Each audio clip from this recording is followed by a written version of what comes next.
ଏକ ନମ୍ବର କେଉଁ କାମ ଗ୍ରାମ ପଞ୍ଚାୟତ ପାଇଁ ବାଧ୍ୟମୂଳକ? କୋଠରୀ ମଧ୍ୟରୁ ବାଛି ଲେଖ। ଶିକ୍ଷାର ବିକାଶ, ରାସ୍ତା ମରାମତି, ଆଲୋକ ବ୍ୟବସ୍ଥା, ଗ୍ରାମବାସୀଙ୍କ ସ୍ୱାସ୍ଥ୍ୟର ଯତ୍ନ, ଆବର୍ଜନା ସଫେଇ। 2 ନମ୍ବର କେଉଁ କେଉଁ କାମ ପୌର ପରିଷଦର ଇଚ୍ଛାଧୀନ? ଗୋଲ ମଧ୍ୟରୁ ବାଛି ଲେଖ। ଯାନବାହନ ଚଳାଚଳ ବ୍ୟବସ୍ଥା, ଉଦ୍ୟାନ ନିର୍ମାଣ, ସାଂସ୍କୃତିକ ଅନୁଷ୍ଠାନ ନିର୍ମାଣ। 3 ନମ୍ବର ଗ୍ରାମ ପଞ୍ଚାୟତ କାହାଠାରୁ ଟିକସ ଆଦାୟ କରେ ସେଥିରେ ଠିକ୍ ଚିହ୍ନ ଦିଅ। Cycle, autorickshaw. 4 ନମ୍ବର ନିମ୍ନରେ ଥିବା ପ୍ରଶ୍ନ ଅନୁଯାୟୀ ଉତ୍ତର ପାଖୁଡ଼ାରେ ଲେଖ। ଯାହାର ଲୋକସଂଖ୍ୟା 1 ଲକ୍ଷରୁ ଅଧିକ ସେହି ପୌର ପରିଷଦର ନାଁ କ'ଣ? ନଗରପାଳିକା ବା ମ୍ୟୁନିସିପାଲିଟି। ଦୋକାନ ବଜାର ନିର୍ମାଣ ପୌର ପରିଷଦର କେଉଁ ପ୍ରକାର କାର୍ଯ୍ୟ ଅଟେ? ଇଚ୍ଛାଧୀନ କାର୍ଯ୍ୟ। ଆମ ରାଜ୍ୟର ମହାନଗର ନିଗମ ଗୁଡ଼ିକର ନାମ କ'ଣ? ଭୁବନେଶ୍ୱର, ରାଉରକେଲା, ସମ୍ବଲପୁର, ବ୍ରହ୍ମପୁର, କଟକ। ନଗରପାଳକଙ୍କ ଅନୁପସ୍ଥିତିରେ କିଏ ପୌରସଭାରେ ସଭାପତିତ୍ୱ କରନ୍ତି? ଉପନଗରପାଳ। ମହାନଗର ନିଗମ ଦୈନନ୍ଦିନ କାର୍ଯ୍ୟ କିଏ ବୁଝନ୍ତି? ମହାନଗର ନିଗମ କମିଶନର। 5 ନମ୍ବର କେବଳ ନିର୍ବାଚିତ ପ୍ରତିନିଧିଙ୍କ ପଦବୀ ଶୂନ୍ୟସ୍ଥାନରେ ଲେଖ। ଗ୍ରାମ ପଞ୍ଚାୟତ, ନାଏବ ସରପଞ୍ଚ, ସରପଞ୍ଚ, ୱାର୍ଡ଼ ମେମ୍ବର। ଖ NAC chairman, vice chairman, councillor. ଗ ମହାନଗର ନିଗମ deputy mayor, mayor, corporator. 6 number ବନ୍ଦନୀ ମଧ୍ୟରୁ ଉପଯୁକ୍ତ ଶବ୍ଦ ବାଛି ଶୂନ୍ୟସ୍ଥାନ ପୂରଣ କର। କ ସହରାଞ୍ଚଳର ଉନ୍ନତି ପାଇଁ ଡ୍ୟାସ୍ ଥାଏ? ପୌର ସଂସ୍ଥା। ଖ ବିଡ଼ିଓ ଡ୍ୟାସ୍ କାର୍ଯ୍ୟର ସୁପରିଚାଳନା ନିମନ୍ତେ ନିଯୁକ୍ତ ହୋଇଥାନ୍ତି? ପଞ୍ଚାୟତ ସମିତି।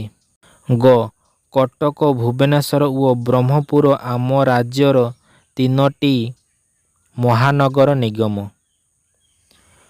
ଘ 2000ରୁ 10,000 ପର୍ଯ୍ୟନ୍ତ ଲୋକ ଥିବା ଅଞ୍ଚଳକୁ ନେଇ ଡ୍ୟାସ୍ ଗଠିତ?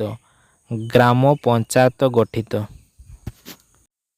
7 ନମ୍ବର ତୁମେ ତୁମ ଅଞ୍ଚଳର କେଉଁ କାମ ପାଇଁ କେଉଁଠାକୁ ଯିବ ତୀର ଚିହ୍ନ ଦେଇ ଚିହ୍ନାଅ। 8 ନମ୍ବର ଗାର ଦିଆଯାଇଥିବା ଅଂଶକୁ ନ ବଦଳାଇ ଭୁଲ ଥିଲେ ଠିକ୍ କର। ସରପଞ୍ଚ ପଞ୍ଚାୟତ ସମିତିର ମୁଖ୍ୟ ଅଟନ୍ତି। ସରପଞ୍ଚ ଗ୍ରାମ ପଞ୍ଚାୟତର ମୁଖ୍ୟ ଅଟନ୍ତି। ଖ ମହାନଗର ନିଗମର ଲୋକସଂଖ୍ୟା 1 ଲକ୍ଷରୁ ଅଧିକ। ମହାନଗର ନିଗମର ଲୋକସଂଖ୍ୟା 10 ଲକ୍ଷରୁ ଅଧିକ।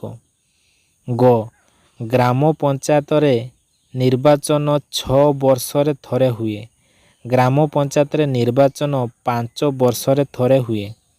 ଘ ନିଜ ଅଞ୍ଚଳର ପ୍ରତିନିଧିଙ୍କୁ ନିର୍ବାଚନ ପ୍ରକ୍ରିୟାରେ ବାଛିବା ପାଇଁ ଜଣକର ବୟସ 21 ବର୍ଷରୁ ଅଧିକ ହେବା ଆବଶ୍ୟକ। ନିଜ ଅଞ୍ଚଳର ପ୍ରତିନିଧିଙ୍କୁ ନିର୍ବାଚନ ପ୍ରକ୍ରିୟାରେ ବାଛିବା ପାଇଁ ଜଣକର ବୟସ 18 ବର୍ଷ ବା ତା'ଠାରୁ ଅଧିକ ହେବା ଆବଶ୍ୟକ। 9 ନମ୍ବର ଗୋଟିଏ ବା ଦୁଇଟି ବାକ୍ୟରେ ଉତ୍ତର ଲେଖ। କ ଗ୍ରାମ ପଞ୍ଚାୟତକୁ ସ୍ଥାନୀୟ ସ୍ୱାୟତ୍ତ ଶାସନ ସଂସ୍ଥା କୁହାଯାଏ କାହିଁକି? ଗ୍ରାମ ପଞ୍ଚାୟତର ପ୍ରତିନିଧିମାନେ ସ୍ଥାନୀୟ ଲୋକମାନଙ୍କ ଦ୍ୱାରା ନିର୍ବାଚିତ ହୁଅନ୍ତି ଓ ଏହି ସଂସ୍ଥା ସ୍ଥାନୀୟ ଅଞ୍ଚଳର ଉନ୍ନତି ପାଇଁ କାର୍ଯ୍ୟ କରିଥାଏ। ସ୍ଥାନୀୟ ଲୋକେ ନିଜର ଶାସନ ଦାୟିତ୍ୱ ନିଜେ ତୁଲାଉଥିବାରୁ ଏହାକୁ ସ୍ଥାନୀୟ ସ୍ୱାୟତ୍ତ ଶାସନ ସଂସ୍ଥା କୁହାଯାଏ। ଖ ବିଜ୍ଞାପିତ ଅଞ୍ଚଳ ପରିଷଦ ଓ ପୌର ପରିଷଦ ମଧ୍ୟରେ ପାର୍ଥକ୍ୟ କ'ଣ? 10,000ରୁ ଅଧିକ ଲୋକ ବାସ କରୁଥିବା ଛୋଟ ଛୋଟ ସହରରେ ବିଜ୍ଞାପିତ ଅଞ୍ଚଳ ପରିଷଦ NAC ରହିଥାଏ। ମାତ୍ର ସହରାଞ୍ଚଳର ଉନ୍ନତି ପାଇଁ ପୌର ସଂସ୍ଥା ବା ପରିଷଦ ରହିଥାଏ। ବିଜ୍ଞାପିତ ଅଞ୍ଚଳ ପରିଷଦ NAC ନଗରପାଳିକା ମ୍ୟୁନିସିପାଲିଟି ଓ ମହାନଗର ନିଗମ କର୍ପୋରେସନ ପ୍ରଭୃତି ଗୋଟିଏ ଗୋଟିଏ ପୌର ସଂସ୍ଥା ବା ପରିଷଦ ଅଟନ୍ତି। ଗ. NAC ମ୍ୟୁନିସିପାଲିଟି ମଧ୍ୟରେ ପାର୍ଥକ୍ୟ କ'ଣ?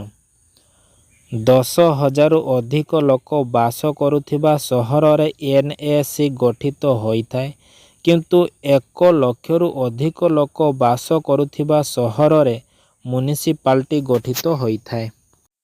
ଘ. ଜିଲ୍ଲା ପରିଷଦ କିପରି ଗଠିତ ହୋଇଥାଏ? ରାଜ୍ୟର ପ୍ରତି ଜିଲ୍ଲାରେ ଗୋଟିଏ ଜିଲ୍ଲା ପରିଷଦ ରହିବାର ବ୍ୟବସ୍ଥା ଅଛି। ପ୍ରତି ଜିଲ୍ଲାକୁ କେତେଗୁଡ଼ିଏ ଜିଲ୍ଲା ପରିଷଦ ଅଞ୍ଚଳରେ ବିଭକ୍ତ କରାଯାଇଅଛି। ପ୍ରତି ଅଞ୍ଚଳରୁ ଜଣେ ଜଣେ ସଭ୍ୟ ନିର୍ବାଚିତ ହୁଅନ୍ତି। ସେହିସବୁ ସଭ୍ୟମାନେ ସେମାନଙ୍କ ମଧ୍ୟରୁ ଜିଲ୍ଲା ପରିଷଦର ଅଧ୍ୟକ୍ଷ ଓ ଉପାଧ୍ୟକ୍ଷଙ୍କୁ ନିର୍ବାଚିତ କରିଥାନ୍ତି। ଏମାନଙ୍କୁ ନେଇ ଜିଲ୍ଲା ପରିଷଦ ଗଠିତ ହୋଇଥାଏ।